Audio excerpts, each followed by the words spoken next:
সবাইকে স্বাগত জানাই আমার চ্যানেলে। সকালে কাজকর্ম সেরে স্নান সেরে পুজোটাও করে নিয়েছি। আর একটা খুব বড় কাজ, সকালে পুজোটা হয়ে গেলে মনে হয় যেন হয়ে গেল।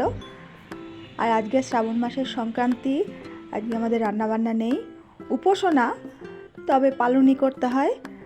চিড়ে, দুধ, কলা, আম এইসব যে যা পারে খেয়ে থাকা, পালুনি করা। তা আমরা আজকে চিড়ে মাখা খাচ্ছি দুপুরে। কলা দিয়ে চিড়েটা মেখেছি, দুধ দিয়ে কলা দিয়ে, আমসত্ত্ব, খেজুর আর তার সাথে সন্দেশ।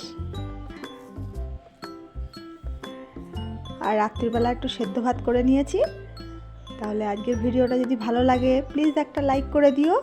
আর যারা নতুন বন্ধু আছো আমার চ্যানেলটা সাবস্ক্রাইব করে দিও।